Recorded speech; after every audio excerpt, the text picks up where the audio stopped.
All right. Hello, hello, hello to everybody listening and watching us out there. Welcome to Melanin and Moonlight. I am one of your co-hosts, Tyrell Collins. I'm the other Vernon Scott, and welcome everybody. Welcome to the podcast. Hope y'all had a nice little break and all this other stuff. And I have to apologize because it was definitely my fault that we did not meet last time. Uh, so that episode that did not come out, that's on me. But y'all be all right. How you Yeah, feel? look, y'all love us. Y'all love us. Y'all keep up to date with us. So y'all know some things happen. Right. Sometimes you just need a break. Speaking of which, the Holistically podcast is on break for the remainder of the summer. I told myself I was going to do the episode that's going to release this past Saturday, but when it came down to actually doing it, I was like, I'm not doing this. I'm just not. I'm going to be lazy today. I'm going to do the things that I want to do. Not that I don't want to do that stuff, but Exactly. it's like And it'll look, come. the summer is kicking into high gear. We are having nicer weather finally. Mm, yes. So listen, we about to be outside. Listen, so long as the temperature is good. Like I Mhm. don't know what was going on, but like this past week, a couple of days, it was just a nice summer chill that was going It on outside. was. It truly was. Nice breeze. It hasn't been like too humid as well. Mm-hmm. So like it's actually been really, really nice. And I'm hoping that it stays like this and we don't get into like that heat. Cause you see Right. then I'm gonna start having problems. Okay, and I'm currently in the Atlanta area for like another week or so, Mm. and I don't know what's going on, but it's just been, I swear, Georgia just decided to take on Florida's weather for a little while because the way that it's been raining, I'm like, what are we doing? It's not spring. It's like, of course, I do like it because it makes things a little bit cooler, and y'all know I'm already against the summer to begin with, but I'm like. Can we just give Florida its hurricane weather back? Like, Yeah, we it's don't like this need is something all we did. this. This is something we did not ask for. So Not at all. not at all. Not at all. It's crazy. But to jump into the things of today, I guess an update on Miss Cheyenne Bryant, Dr. Cheyenne Bryant, Cheyenne, Uh, all of the different names ooh, because don't yes. know what's going on there. Mm, But yeah, mm. for of course, last time we released the episode, we did touch base on Cheyenne Bryant, but at the time, this was I think before she continued on her speaking engagements outside of the Joe Budden conversation. I Mm, forget whether or not the Breakfast Club interview had already been released, but it just continued to get worse after that. I mm, saw things between getting heated between her and Torrey, and I think this incident happened last mm, year, and it's just resurfacing. Or Torrey was being messy and decided, let's go ahead and bring this back. I don't know what's going on over there, but mm, we see that situation happening. Then she's on other people's talk shows and podcasts. And I get you're doing your book sales, you're doing your book tour, and I love that for you. But there's, of course, because this is now in public discourse, people are asking questions about, all right, what's going on with verifying your credentials? What's happening with oh no, this was actually before the last time we met was before hold up, website starts speaking and it threw me off. But okay, so but, um the last time we had an episode was actually before the Breakfast Club because we didn't yeah. talk about the Argosy thing.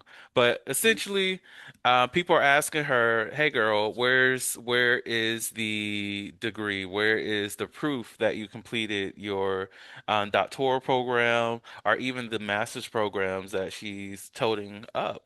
And now it's just been more of a more spiral of her. I guess on some levels unraveling, as people are now seeing that, okay, there's some falsehoods here.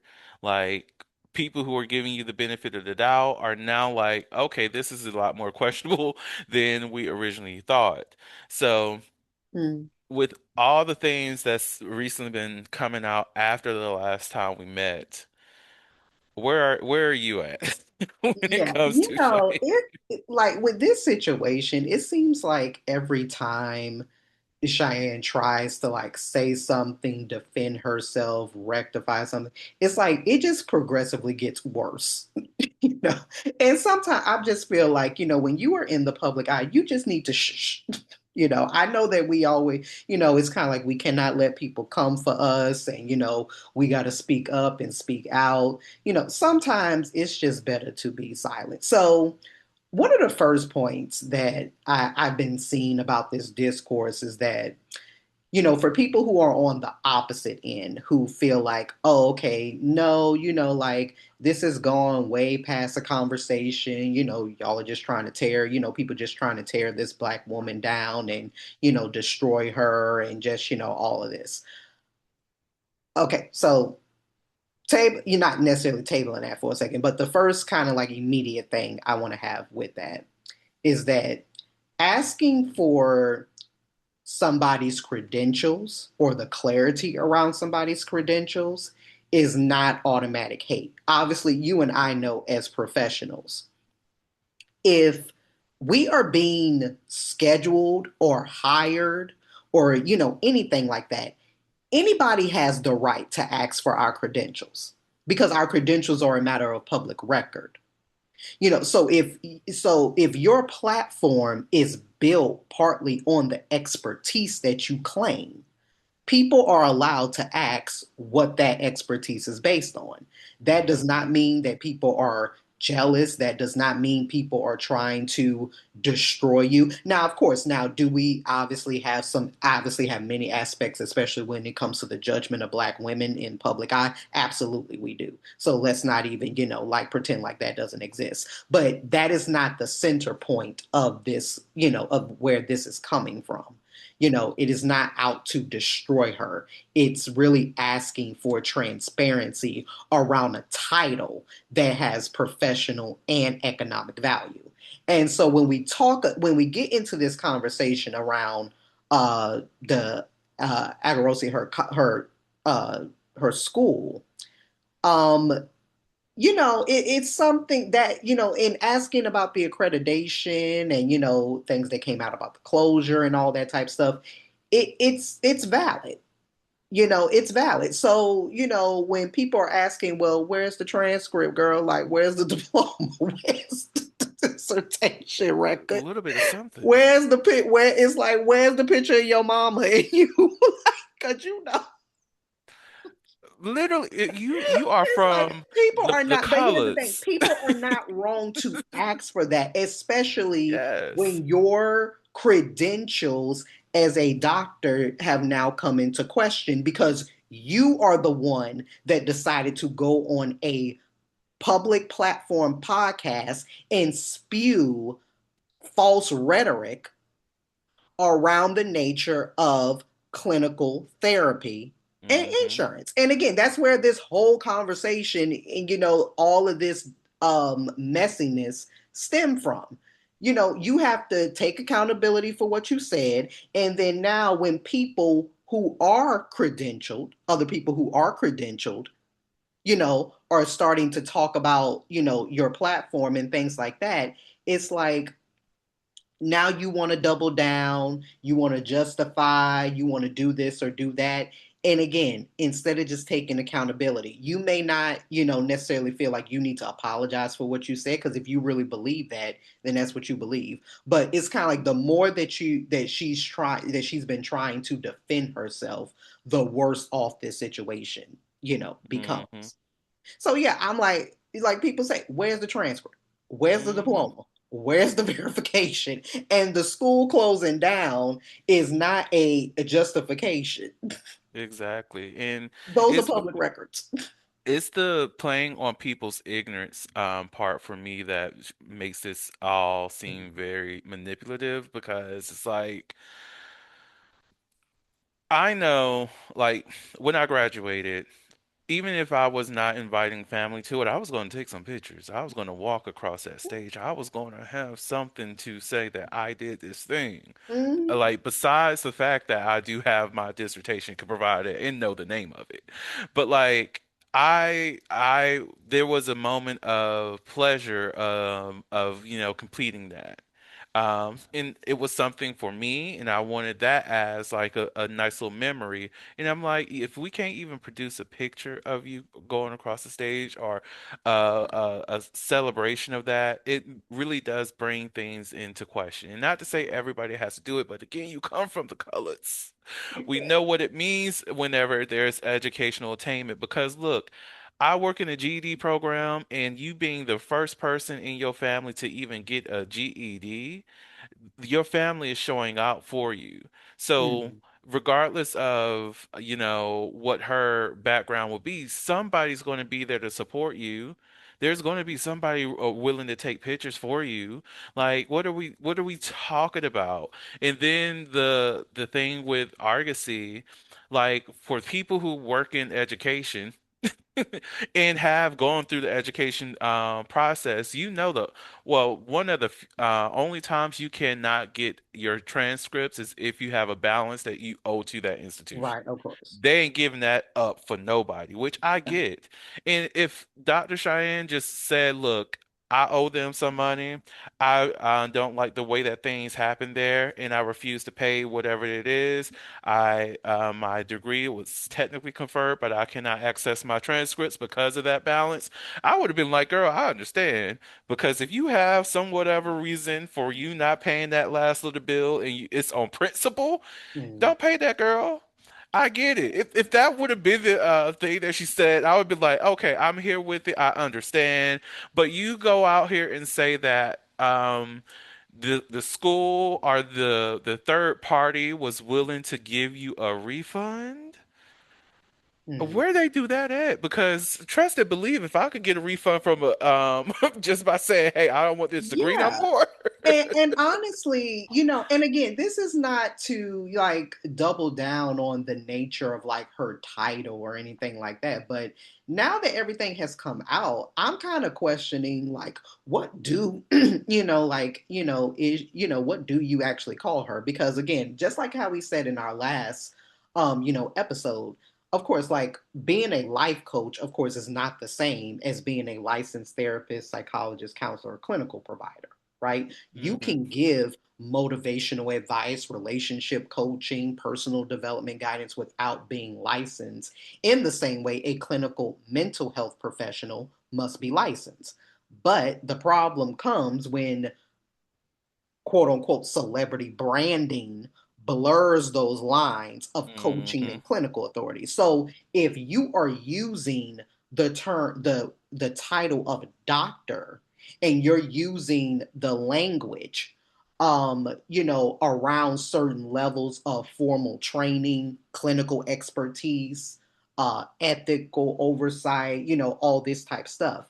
Even if she's not claiming to be a licensed therapist, the fact that you are calling yourself a doctor, though, carries Hmm. weight and it can influence the nature of whether people trust you or not, buy your books, hire you, follow your advice, disclose, different vulnerable parts of people's lives. So that to me again, not here to argue about that woman's, necessarily credentials. I don't know her, but it Hmm. is to say like, okay, even if you have gone on record to even discount the claim of doctor, why are you calling yourself a doctor?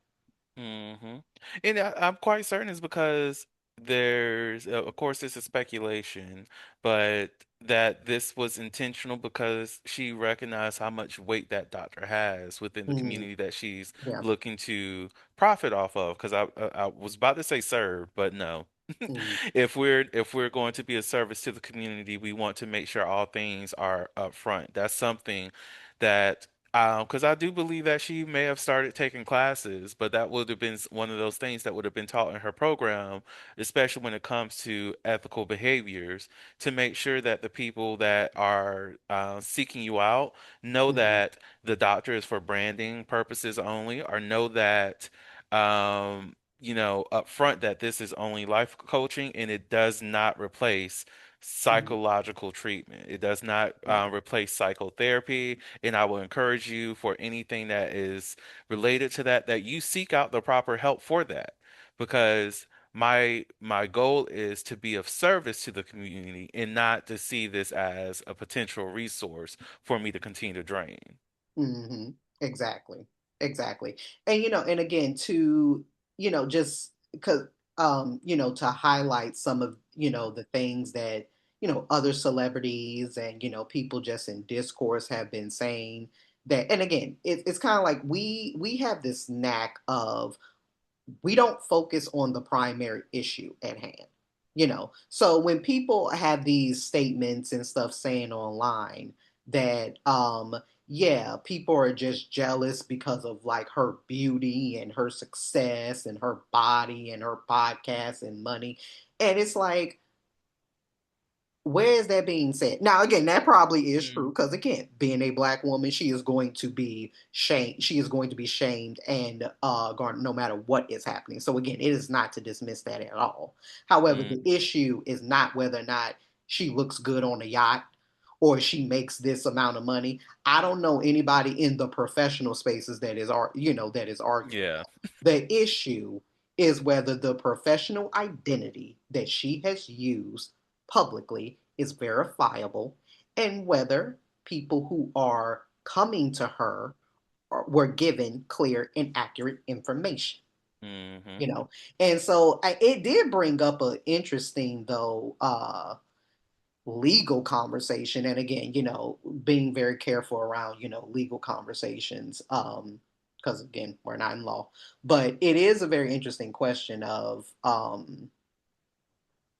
whether people who she has helped, or like her clients, were materially out of, or should I say misled into Mm. paying for services based on those titles or claims that couldn't Ooh. be verified. So, if I'm not saying that, of course, it would escalate to that, but there have been, conversations that have been circling that, mm, we could be, moving into some legal, kind of ramifications at some point, if it even gets to that point. You Hmm. never know. But I think that the bigger, really implication of this is that um when we live in this kind of age of influencer, kind of expertise, um, we just need to be very careful about language that we use and accountability, Hmm. that needs to be had. Again, we are not, we're not here to disparage, Cheyenne Bryant. Well, we don't know her. No, no. Like, we do not know her personally. You're not But trying to. again, from where this conversation stemmed from, when you go on a public platform and you verbally say something that is innately false rhetoric, Mm, that is a slap in the face to other professionals in a field, you cannot not expect some clapback because of exactly. Exactly. Like once it's out there, it is out there. Like even that statement of like some of her sessions happen in the public, and I think of informed consent as a coach as well it. as a therapist, because all right, if we're calling it sessions, are the people involved in this knowing that they're sessions, or this is our way of trying to save ourselves, because that in and of itself is something to be concerned about. Like I enjoy the show Couples Therapy. It is a very good show, and I need to like just go ahead and purchase the series because I, not all the platforms have it.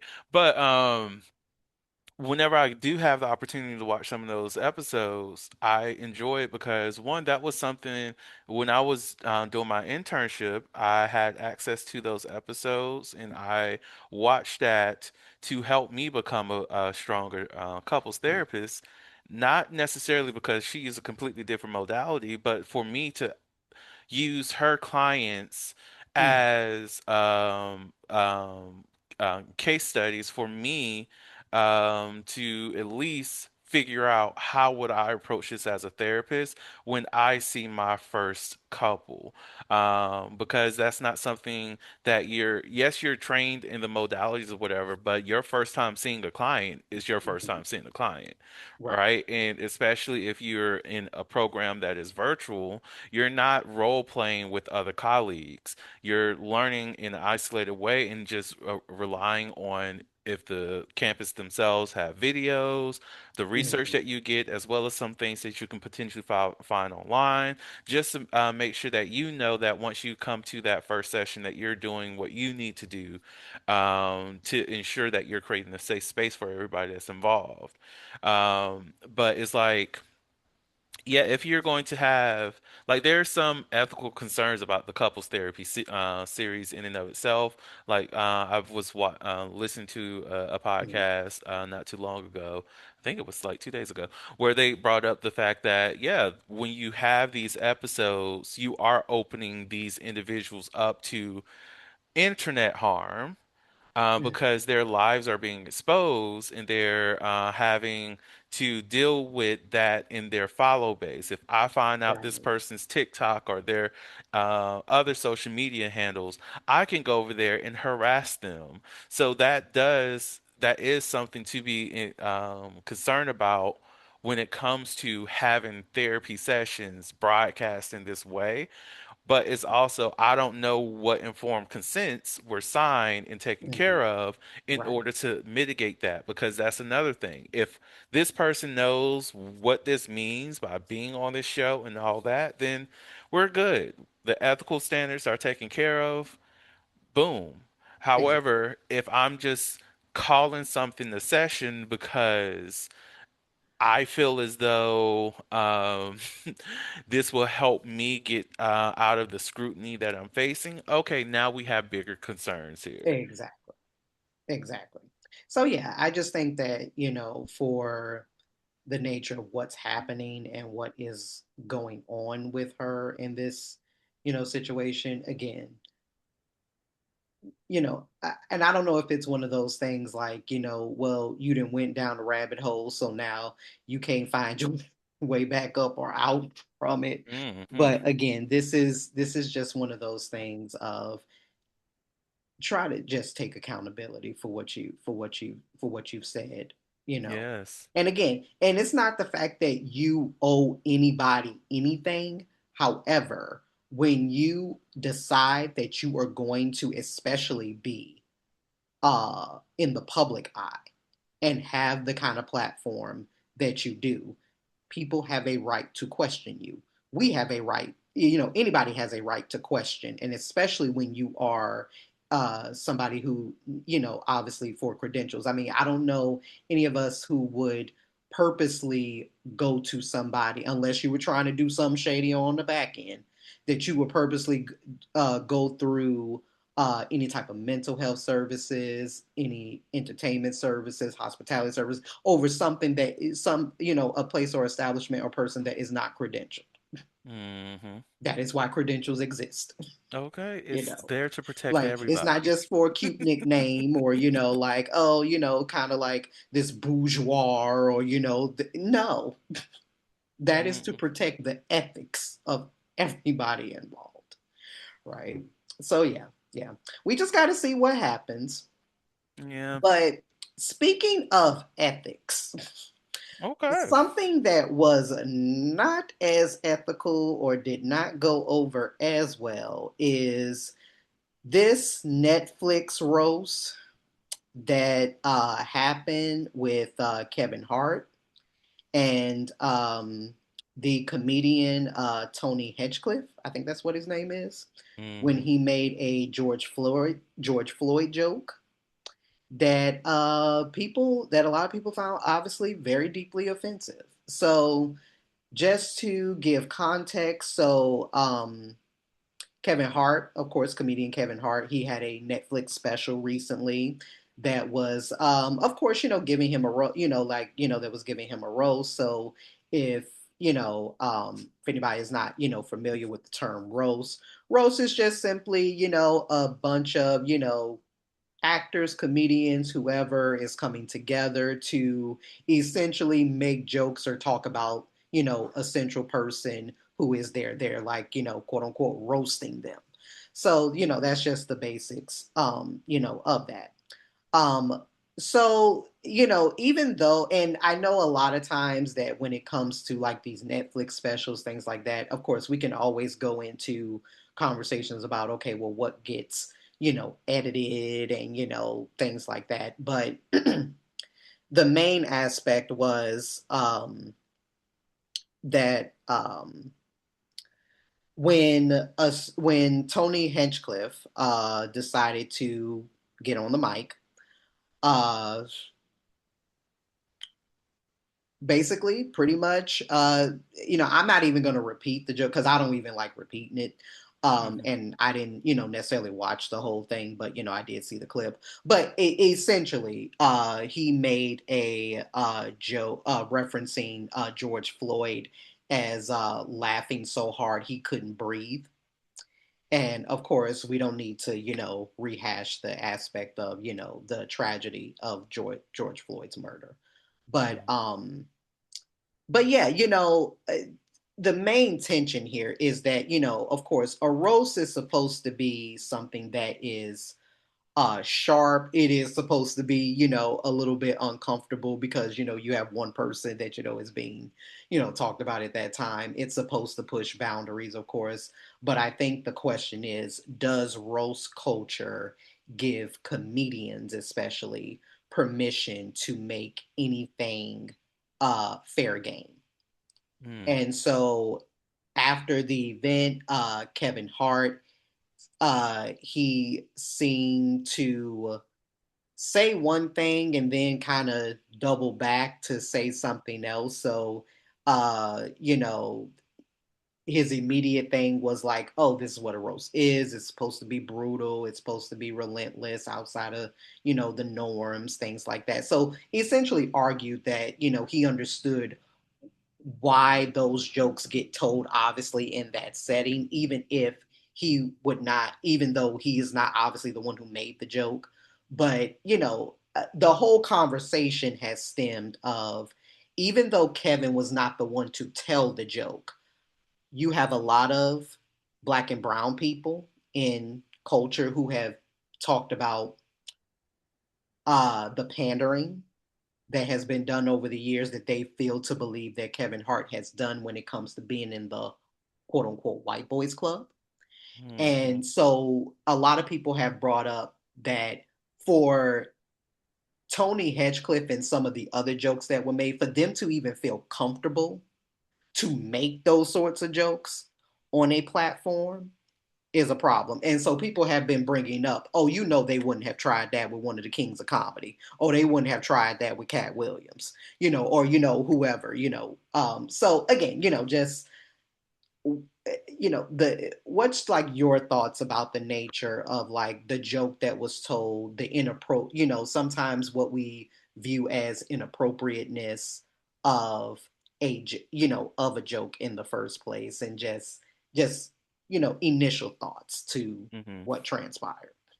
So first and foremost, I just want to say I am one of those people that see Kevin Hart as being a Tom Nook. And for those people who do not know who Tom Nook is, it's a character from Animal Crossing who's a straight up greedy raccoon. I love me some Tom Nook. However, Tom Nook character, there's a lot of those within many a culture. So strong raccoon energy over there. However, not however, and this roast was like Well, not even the roast in and of itself. The white people who were selected here, they had a mission of just wanting to be racist. Like their only sense of funny is to be offensive, and if that's the way that you're funny, then you are elementary. You don't need to be here. Yeah. You don't need to occupy space with actual comedians who have some depth in the way that they do comedy. Like Mm. I'm quite certain. And here's the torrential rain of Florida that's deciding to come down outside. Sorry, but the thing that really got me is that I've been after seeing some of those clips because I refuse to watch the full thing, and I hear that it's 3 hours, and absolutely Yeah, not, no, because it's not. nothing that Kevin Hart can ever do will have me waste 3 hours of my time. I barely will want to watch a movie of his that's an hour and a half. I'm just being completely real. It has to be really, really funny with a nice cast to make me watch it.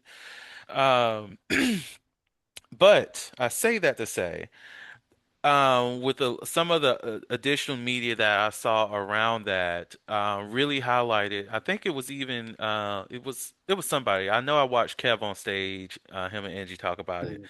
but in one of the people I was reviewing, they mentioned that you can tell that so many of the people who were invited for this roast did not know Kevin Hart. Mm. And when it came to like past roasts, especially those Comedy Central roasts, because I used to watch those down, Oh yeah, no. Oh yeah, that was because they it. were Oh so yeah, those good. were my favorite. But even when it came to those, the people who were there to perform at the roast either were roast comics themselves, like Hmm. they were really good at coming up with jokes for people, even if they had little to no experience with working with them, they will at least research the person well enough to make solid digging jokes about the person. Hmm. Um, but typically, a roast is people who actually care about that person just going in on them and just having a good time. And what I gathered from some of those clips that I watch was these people were not there to just have a good time. They were there to be offensive. They were there to, I guess, normalize bigotry towards black people even more. And I I question some of the people in the audience a little bit for sitting there for however long it took for them to film that. And I have an invitation and they want me to show up. That's fine. But as soon as yo ass go up on the stage and says something that is that disrespectful to someone who's passed away and has absolutely nothing to do with the person who's on this stage, Exactly. why are Exactly. we bringing him up? That is, yes, and that is the one, that was the first thing I couldn't understand when this story came out. I'm like, how did we even get on this in the first place? Because I'm like, this is supposed to be roasting Kevin Hart. So, like, how did George Floyd get involved in this, in this, right? So again, when you are being a part of a roast obviously has an agreed format. It's a part of an Hmm. exchange. The person is there. So again, how did we have a shift into talking about a gentleman who is deceased and who was violently murdered? Like, so Hmm. I'm like, in telling that joke, who was that joke actually for? And who was expected to laugh through the discomfort of it? One. And then, I think there's this other thing about like comedy. Again, comedy is the whole thing about comedy is supposed to offend as like this easy scapegoat. And so this thing about like, oh, I think, sometimes, like comedians, hide behind that idea because Hmm. it is, comedy is, part of comedy is supposed to be offensive, but offense alone is not craft. And you have heard many great comedians talk about that. If all you can do is get up on a stage and cuss in every single one of your words, then that means that one, you have a lack of language and then you don't have an imagination, right? Okay. If all you do is offend, but there's no brilliance to what you're doing, are you actually accomplishing anything? A joke can be edgy and still be lazy at the same time. It can be shocking and still not be smart, right? And Mm-hmm. so even if we think about dark humor, right? To me, in my retrospect, like dark humor does a couple of things. It is going to expose something about power, it's going to reveal something about hypocrisy, and help people process pain. And I think that even if, again, if we were not centering Kevin in this moment, but if the joke was, and again, I'm not saying that this was right, but say for instance, like the stronger joke Tony Hinchcliffe was making was about um, going after systems, that around policing, or like media exploitation, or the whole DEI thing. If you were making a joke, and many comedians have made jokes. I mean, how many times have you heard that, we have the joke of, oh, black people, we always the first ones to get killed in a horror film, right? Mm-hmm. Because again, it's true. It's true. But again, it's not making fun of anybody or anybody in a particular individual. It's making fun of like the system, surrounding, or this stereotype or this trope around something that exists in society or in culture. So again, I'm just trying to figure out, how did we even get specifically on an insensitive aspect such as bringing up George Floyd in the first place? Mm-hmm. Yeah. So, And it's like I get a dark humor joke about Kevin Hart if he ever decides to commit unaliving.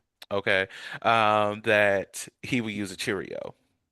right. Ha ha ha! Yeah, I exactly. Right. get that. That's Right. Yeah. and it's a short joke. It's yes, it is offensive. It's dark humor, and but it's geared towards the person that we are roasting. Mhm. Why are we bringing up community hurt? Mhm. Like, just say this is a part of your politics, and you just wanted that to be heard, and you wanted people to know that this was a statement that you wanted to make, and keep it moving. Like, you didn't have to utilize this roast for that joke. Do that in Exactly. your own audience who's there to see you make those type of comments. Like, you literally could go into your next uh, special or whatever it is that you have for yourself and say, y'all want to know a joke that I really wanted to say at that Kevin Hart thing? Mhm. And the audience will be like, yeah, tell us. And then you just do the Mhm. damn joke. Exactly. Exactly. And like so many comedians have, come out and they have talked about like the craft nature of telling jokes is that yes, you are going to tell, jokes that are not always going to land.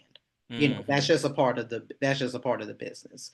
But, and again, there is a difference between talking something about something systemically, or what have you, versus joking about I can't breathe, right? Hmm. Or reducing something that is very horrific that happens in our community, with some sort of catchphrase, Um, so again, it's just one of those things. And I think that, Kevin's position in this is complicated because uh yes, I mean when you look at the nature of what happened and look at what follows, yes, I mean, it's like how some people are saying, well, why are we getting on Kevin Hart? I mean, Kevin didn't even tell was not the one that told the joke. But like other people are saying, but his name is on the ropes. He's at the Hmm. center of the event. Netflix is the platform. And so the audience is watching how, of course, Black celebrities respond when Black pain becomes part of that act. So Exactly. it is to say that no, should Kevin? I don't, necessarily think that Kevin should apologize on, for the joke actually being told because one, yeah, he did not tell the joke. However, if he would have gone to say like, "Hey, Rosa meant to be brutal, but I do understand and I do apologize why that joke is hurtful to people, including our own community." Again, holding space for both truths can be, can be had. But yeah, I think it's a bigger conversation, Hmm. to have, and especially with the political climate that we live in today, where you know who, where people just feel like they can just say whatever they want to, Exactly. and Netflix profits from controversy, and this is not the first time that they've done that, so again, they're going to they're going to get attention, one, because again, it's Kevin Hart. He brings in audience numbers, things like that. um so yeah, I mean, yeah, they're going to profit off of that roast, of course. Hmm. And I feel like another thing is, you know, I was about to say something misogynist, but I need for like there's a point where we actually just have to learn to find some sense of integrity. And I feel like Kevin is finding so much joy in being on those ropes Mhm. of benefiting from Black identity, Black culture, and Blackness and all, Mhm. while also betraying it at the same time by cozying up to white fantasy. Like there's a point of, he gets the approval of who was going to be in this roast. He knows what the kind of comedy that these individuals had prior to them being on this. And why is this roast 3 hours? Like, he literally could have just um, selected some comedians who would have just had a phenomenal performance, even Mhm. with, having some diversity in that. And if it would have just been the hard hitters plus the surprise of Cat Williams, it would have just been a phenomenal roast, and people would not have to have this conversation about the controversy, but people will want to go watch it because they want Mhm. to see the funny of it. The funny, right? Yeah. Like, rather than, oh, it's out there, and now everybody who's trying to verify if it's really racist or not, or if it's very controversial or not, now they get to go lay eyes on it.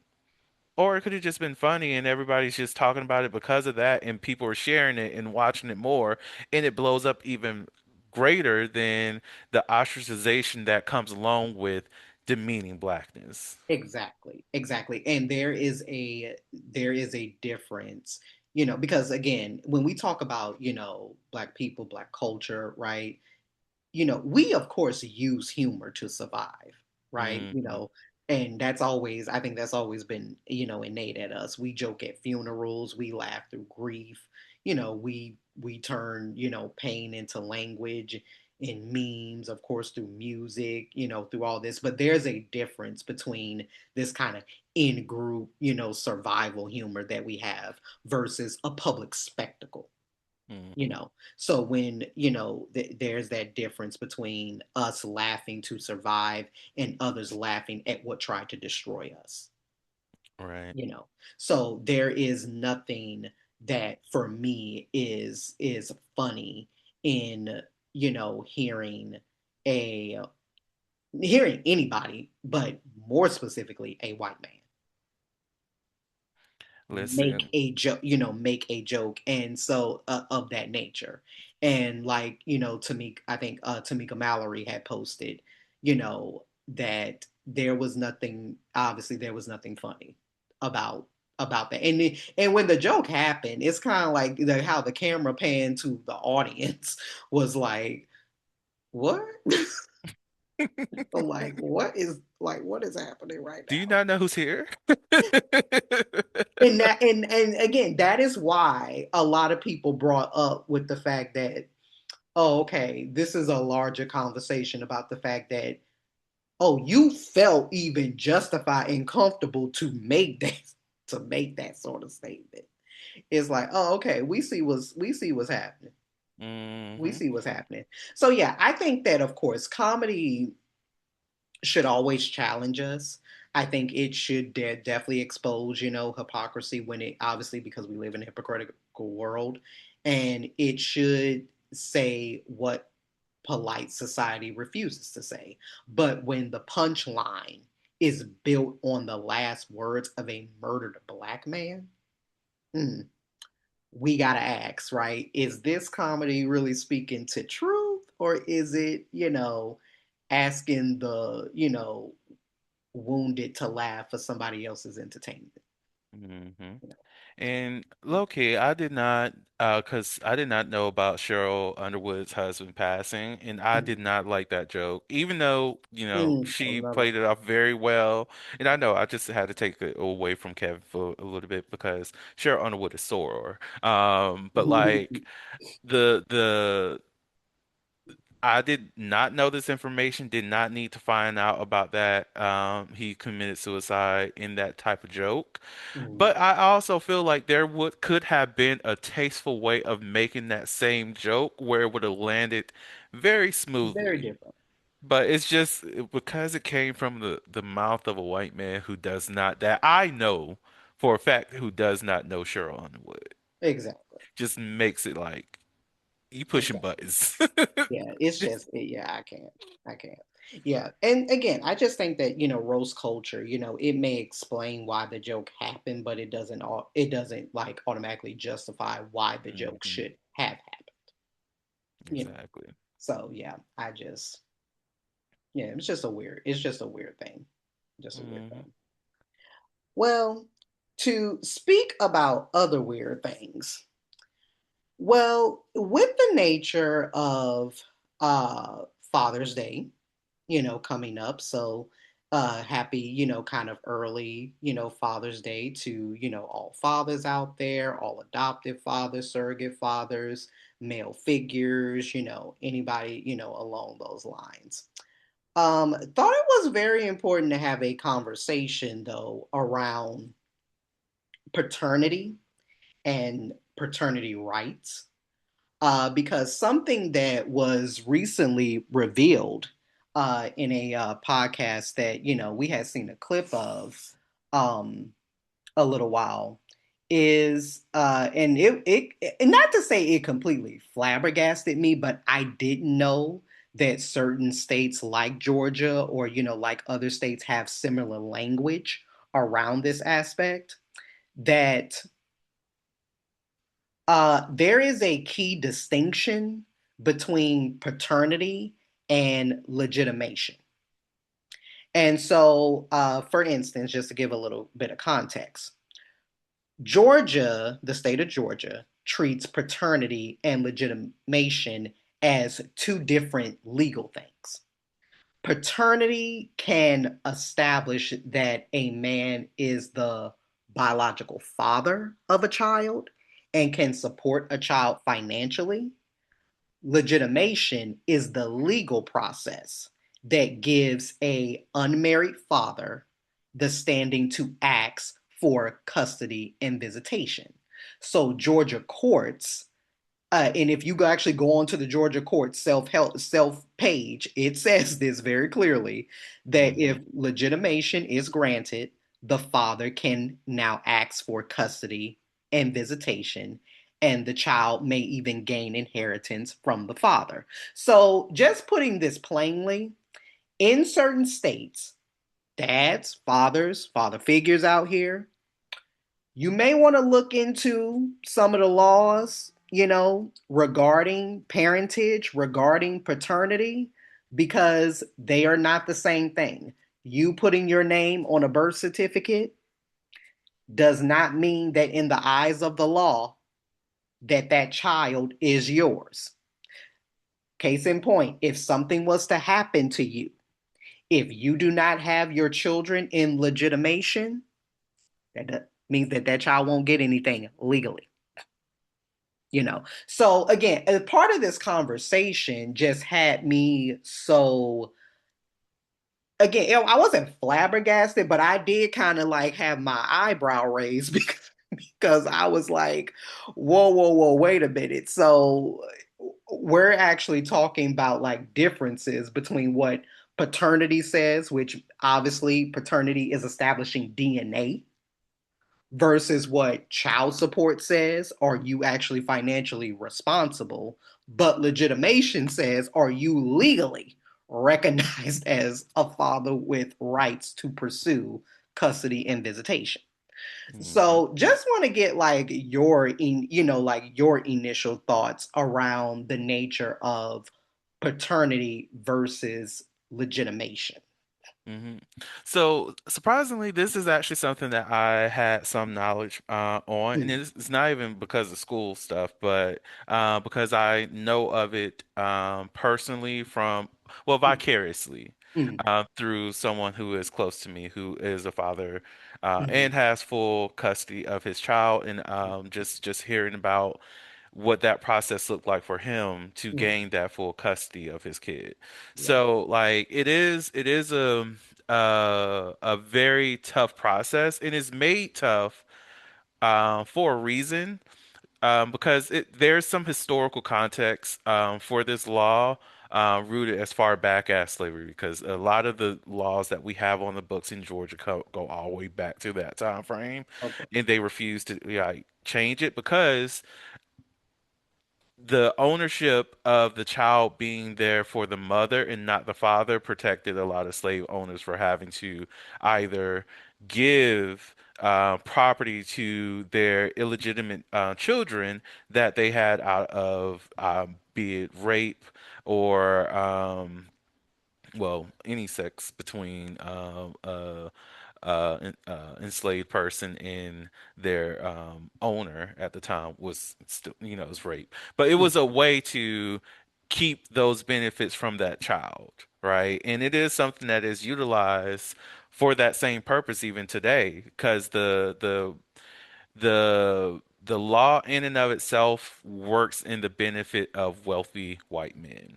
mm, In the sense that you can have the baby and I want you to take care of the baby and I have absolutely no rights for it.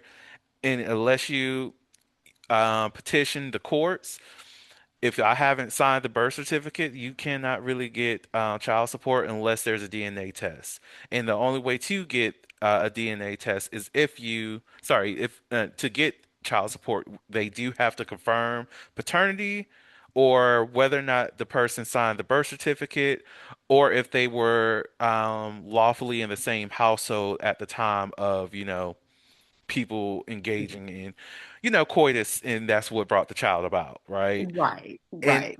Yeah. that process is and this is some other stuff that I learned from paternity court too. Oh yeah. Oh yeah. Um, I love fraternity court. listen, it's so Listen, good. listeners. If y'all don't tune into fraternity court, my girl Laura, yeah, Gets you together. You get you walk away together. educated and slightly healed in that damn. It's a good show. It But is. like It is. it's a reminder of why it is important to, especially if there is some paternity concerns, that you hold off on signing the birth certificate, because you can sign the birth certificate and be found out that you are not the father, but you legally took claim of paternity by signing the birth certificate. Meaning, if there's uh, child support that is asked for, they're going to go after you and not the biological parent, Mhm. because on that document you said I'm taking responsibility as a parent here. Mhm. Now the thing that is frustrating as well as beneficial is the legitimation process for the father to have custody. Like I know for many women who have children with men who are not active, that actually helps them be a better parent to their child, Mhm. because the father no longer can interfere with what their medical care looks like, their ability to travel to a different country or get a passport, health insurance. Like it does help the child receive a lot more services um, if the father is somebody who's not in the picture, because there has been situations, especially when there's familial abuse that happens, where once that couple separates and the child has been legitimized, where now the control shifts to access to the child and what that child's care looks like Mhm. versus the freedom for that child to receive the care that they may need. So it's a Yeah, very double-edged thing there. absolutely. Absolutely. Because I think that there's in this conversation, because of course the law is trying to protect children, but it also creates a very imbalance at the same time, right? So the Exactly. state's child support system is built around making sure children receive financial support. I mean, at the very basis, that's what it is. Establishing paternity, of course, helps identify who Mm, is legally responsible for that support. But just like how, for instance, on the Georgia Department of Family Services website says, it works to establish paternity through obviously legal processes and provide paternity testing. But we can still like complicate that question is why is the law, and again this is just hypothetical, is we're not here to mm, solve a law whole entire law system, but it is to say why is the law fast and clear when it's time to collect money, but it's more complicated when it's time to secure the parenting rights, right? mm, So again it is to just say that for the law very much makes a difference between being a biological father, being a paying father, being the legal father. And mm, most men out here, just need to be very aware that, look, you can't just assume love, money, DNA, okay. or a birth certificate equals legal protection. Because if you are unmarried, you may have to go to court to make the law recognize your father-child relationship. And I was just thinking about, like, even if I was talking about my own situation and I was talking to, my mother about this, um, because she has ultimately said that, the things that work in the favor of the law when it comes to children regarding, women is like, yeah, the law is, just out there, you know. Mm, Um, but one of the things I was thinking about was, yeah, I mean, most time, I mean, we know how it is. I mean, most times if you are unmarried or you're not with, obviously obviously your child's mother or anything like that, usually most people do not like going through legal processes and things like that. It's kind of like, we work that out, we work that out with ourselves.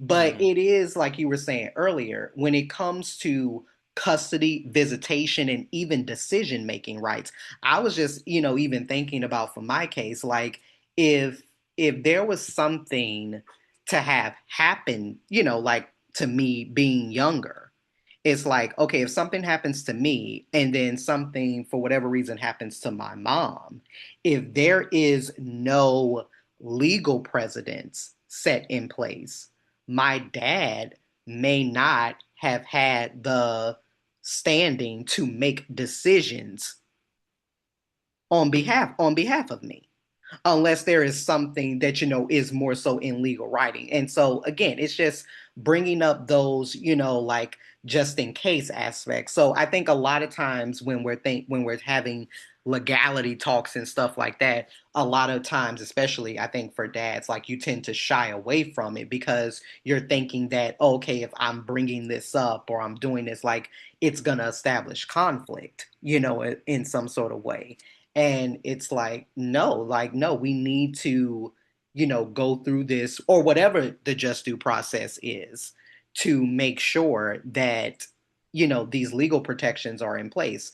And so I tended to learn through that video that, you go through like the superior, kind of court system that, handles, a lot of mhm, times filings for petition for legitimation or, parentage, things like that. And yeah, pretty much they say it's around like a 30-day, kind of, process, but it is to, just give the disclaimer about making sure that fathers, father figures, but especially for biological fathers who want to show up, that you understand that showing up emotionally and financially may still not be enough legally, so do not Mhm. psych yourself into thinking that. And again, all things are different, based on different states. I know, like, when I did a little bit of research, I know like Alabama has similar language about children technically born out of wedlock, you know, being legally, recognized. I know Mississippi, I think they said, has some language around that, to make legitimate, a child. Now I think, like, when it came to like North and South Carolina, I think that they had like a little bit of different language. I think specifically North Carolina has like language surrounding like, Mhm. oh, once paternity is established, the rights, the duties, and the obligations of the mother and father regarding custody and support are the same. Mhm. So again, and it's not in every state. And so, again, just a disclaimer, making sure that whatever state your child is born into, wherever the mother is, look into the nature of the laws, so Yeah. that way you can make sure that you and your child's relationship is protected. Yeah, it's definitely important to do that digging. I just to jump back to like that difference, or like the why behind that. I feel like some of the reason why they have the paternity and legitimation process separate is because going back to that white supremacist Mm, mindset, right? Where especially now that DNA can prove, right? mm, Beforehand, I'm quite certain all of it was under the same book. It's everything's going to be towards the mother, whoever the father is. It doesn't matter if they want to, claim the child. This is how you do it. It is what it is. But once paternity testing became more relevant, again, this is speculation. I feel like that's when the language was updated to include that DNA testing to prove paternity. Um, and also part of the reason why it's part of the structure um, for child support is to show that okay, this person really does have parentage here. mm, So we'll pay for it, and especially if you do have those funds, I would rather just pay towards the child support. And if I want to protect my inheritance, whatever's owed to me or whatever I deem as worthy for my immediate family, the kids that I do claim, then I want them to have that inheritance and not the child that I had out of wedlock. So I think that's part of why why it's in that structure, right. to protect the property of, unfortunately, white men. Uh, Yeah. uh, and I think like whenever I have conversations with men who have difficulty with child support, one of the questions I often ask them is like, Mm, okay, have you gone to court to determine custody? And when the answer is no, I'm like, okay, so why are we not doing that? Because a lot of the child support stuff is already court ordered. So there's this moment there that you can then start the process of ensuring that you have access to your child. And if we are paying child support and don't have a custody agreement, that in and of itself tells me that this is beyond whatever that child needs, meaning mm, that the concern that you have in regards to the child support is not related to you spending time with the child, right. but what you have control over because of the existence of that child. Right. Where I would say, okay, since you're already in the court systems, you're paying that, you can still go and get a custody agreement made. And if we're not doing that, why not? Because the process in and of itself Mm, is complex. It does take time, but it is very streamlined. There's Mm-hmm. going to be the Georgia ad litem that's going to be present to get an understanding of the parenting situation of everybody. Of course, you're going to have the custody meetings. You're going to draft that custody agreement Mm-hmm. of what you feel like is good, what they feel like is good, and then the judge decides what they feel as though would be the best scenario for custody and how that moves forward. And even in those agreements, you then start to break down the medical decisions, how money will be used towards the child, um, travel related things. Like you really break those things down in great detail about what that child's care looks like going forward. Yeah. Even if it's in cases of there being some prior abuse, who's going to be the person that's the handoff of Mm-hmm. picking up the kids, so the parent who has like a TPO or whatever on that their former partner, where they can still maintain that sense of safety, that this parent does not know where that person lives and all of that. Who's going to be the third parties that's going to be involved to help out with the transaction? Like all Right. of that is really drawn out as soon as a Yeah. person makes that decision to do more because of child support. And child Right. support is often the trigger to get the legitimation process going. It's Right. just oftentimes people Yeah. just choose not to go forward with it for whatever reason. Exactly.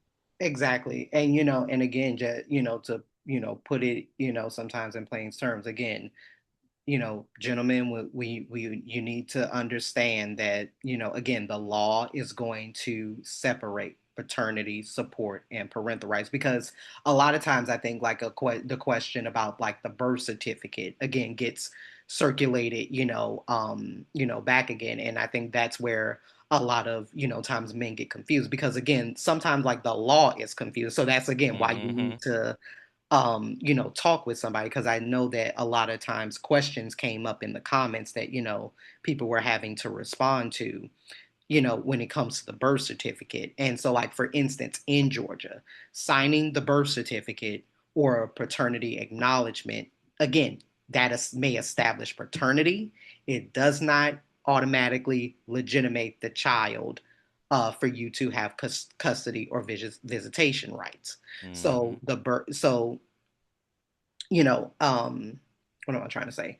The law is, and even for, because men have also brought up, well, what happens like if I refuse to sign, the birth certificate.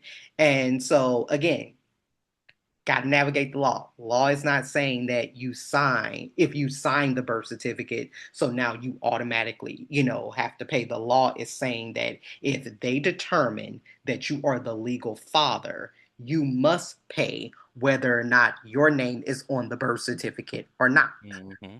because again, DNA is different, So yeah, it's just a really, complicated process. And then, of course, the law does not, work in your favor if you at some later date are proven not to, be the biological, father, of a child, like, as far as like reimbursement for fraternity. No, that does not happen. I think that's kind of like a duh or given thing, but it's just to educate, especially for Hmm. anybody who's like a young father, out here.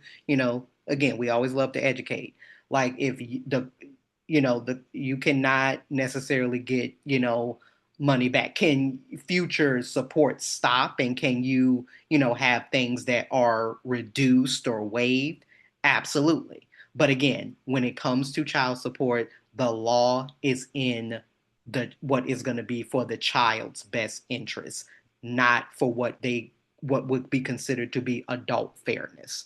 Because I mean, Hmm. how many stories do we know of, men who have paid and taken care of children for years that are not their Hmm. own, So again, and I think it just brings up this kind of like, again, systemic debate. And like you have rightfully pointed out, again, it stems, obviously from, slave law, and things like that. But still, even in today for, a 2026 kind of year, it's like, how Hmm. can a system demand certainty when it wants money, right? But tolerate confusion when that said, man is asking for rights, for rights, Hmm. So I think it's a fair criticism, and that's I why, agree. again, man, you need to be clearly informed before you sign anything, before child support is ordered, before years pass. You need to make sure that that is those things are taken care of, or at least you're looking into it. Exactly. Y'all. Especially if you are unmarried. Now, for all of you, married fathers out there, don't really have anything. I'm not gonna say anything to worry about, but again, for as much as far as we've come in society, the fact that in technical terms, the law if you are unmarried, the law is going to see any children you have as bastard bastard children. Look, a lot of us are bastard children. But really though, Yeah. look, I'll be honest, I won. Exactly, I am too. So Like, it's like, listen, we gotta protect ourselves or something. And again, I think it was important for us to, I think have a conversation like this because we see so many, um, again, father figures out here who are, really doing what they need to do, stepping up to the plate, mm, taking care of children, and it is to say that do it, but also make sure that you are going about the smart way, especially when it comes to claiming your child. Because I've often always said I had a friend back in the day who got into a situation with the mother of his child, and he was expressing, yeah, I just, a part of me just wants to, give up and like things like that because he had that defeating attitude. It's like he's like the court works in her favor, and I was like, absolutely not acceptable. Again, that obviously that aspect may be true, but you hmm. never want your children growing up and having to ask the question of why didn't you fight for them? Okay, because I'm showing up with every single court document, You know. So no, every single that attendance. is not an excuse. And this is no offense to, our ladies out here, things like that. We love our women, but I've often always had the attitude when it comes down to the nature of children's welfare, their safety, again, no matter if you went through biological process, surrogate process, whatever, you didn't create a child solely on your own unless you have Hmm. chosen to have a child on your own, which is definitely more of an option now. But again, when it comes to biological parenting, you didn't create your child on your own. So I'm sorry, women, you don't have no damn rights, or you don't have soul rights. I'm sorry, that's not gonna happen. I will forever tell people go ahead and do that. Like, of course, if you're married, there's nothing that you really have to worry about unless your Right. partner cheats. But outside of that, it's easier. Exactly. But if you are out here in these streets doing the single things, one, all y'all need to wrap up because let's stop. But Let's stop. two, Let's stop. make sure that as soon as you are certain that you do everything possible, especially if you want to be there in that child's life, and if the motivation is for control or to keep somebody in your life that is trying to not be in your life, you just pay the child support, Yeah. honestly. That's And be just thinking about the future because you may feel at a point that, okay, as long as I'm establishing paternity, that's good enough for me. But what if it hmm. comes a day where you need to make custodial decisions or you need to have more decision making? So you can't just think about in the moment. You have to Yeah. think about the future and what is best for the future as well. And I would say one good thing about Georgia is that they really do, especially like in the moments of a loss of a parent, they do Mhm. default to next of kin, and next of kin automatically will be the father in these type of situations. And Mhm. then outside of that, okay, I think they focus on the mom side of the family after that. in determining if anybody on that side of the family is willing to Mm, take the children, or then shift to the fathers, or it might just be a blanket. Hey, which of you within mm. this family unit is able to But do it's some like, things? listen, we know somebody got, Somebody got somebody something. got, somebody had that. But if the father decides no, because this is something that does happen, and they have not been legitimated, they can still well, the father can just be like, nah, I won't be a good person for them, and then they'll go further on. Advocate your rights. Yeah, so Yeah. those things do help, Yeah, exactly. but But yeah, and although just, got to protect our baby, got to protect our babies. But man, it is to say, listen, the law ain't just, on your mm, side. So like, let's get out of that. Like, don't have that fantasy. Do your due diligence, do your homework, because again, terminology is different. So, in some states you may see legitimization. In some states you may see established paternity, mhm, things like that. So, language, depending on where you live may be different, but do your homework, and exactly. obviously consult with whoever you need to consult to get that process going. Okay. All right. Any last words before I close this out? No, I think that is it. So again, just early, just kind of happy Father's Day to, all of our dads out here, father Yes, yes, figures, yes. everybody. So again, y'all are awesome, y'all rock. But yeah. Yes, yes.